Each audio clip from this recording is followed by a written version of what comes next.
tous, je suis très heureux de vous retrouver aujourd'hui pour une nouvelle vidéo manga sur ma chaîne que je vais consacrer à une nouveauté qui va pour une fois nous parler d'histoire et ça me fait tout particulièrement plaisir.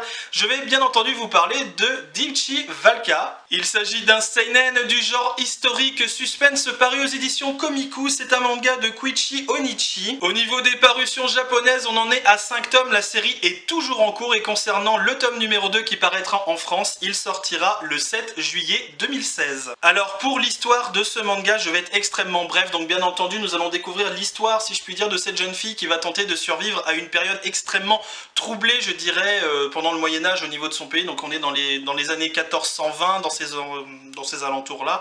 Et en fait ce qui se passe, eh bien voilà, c'est les problèmes religieux, guerre de religion et tout ça, et donc chacun essaye de se défendre, de défendre sa foi, et bien entendu il va se passer des choses assez horribles dans certains villages lorsque des armées ennemies vont débarquer, bah forcément massacre des hommes, viol des femmes et pendaison par la suite. Donc c'est pas quelque chose d'hyper sympa qu'on va découvrir dans ce manga. Et donc vous me direz quel est le rapport avec cette jeune fille? Et bien en fait on va la découvrir suite au massacre, on va dire complet de son village. Elle va être la seule survivante et malheureusement pour elle, elle va être bien entendu violée comme les autres jeunes filles, mais elle ne sera pas pendue, elle va tout simplement survivre. Alors à la suite de cela, on va la découvrir dans quelque chose d'assez différent, c'est-à-dire qu'elle va prendre les armes pour pouvoir protéger non seulement sa vie, mais les personnes qu'elle va, je dirais, aimer par la suite, qui vont être un petit peu là pour la protéger. Donc voilà, au niveau de l'histoire de ce manga, je reste très bref, je préfère vous dire que c'est tout simplement un manga qui va parler d'une période de l'histoire assez trouble en Tchécoslovaquie. Alors au niveau du manga lui-même, bah, moi je trouve la couverture vraiment très sympathique, la quatrième de couverture est assez, je dirais,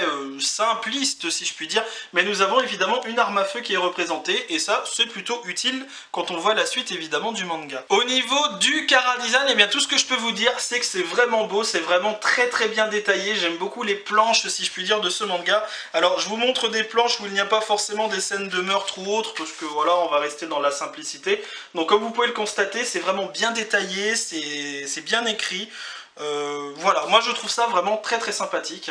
J'ai vraiment apprécié la découverte, si je puis dire, d'un événement historique que je ne connaissais pas forcément, donc du coup ça a été assez agréable de ce point de vue-là. Après on est encore dans un manga très sanglant où voilà, bon bah il y a des pendus, il y a des massacres, il y a des guerres, donc bon, c'est pas quelque chose de super sympa à suivre si je puis dire au niveau des massacres et tout ça, mais bon ça fait partie de l'histoire de l'Europe, hein, donc voilà, hein, les villes et les pays que nous avons aujourd'hui se sont forgés dans la guerre, non pas dans l'amitié et l'amour, donc voilà, c'est comme ça, voilà, c'est comme ça.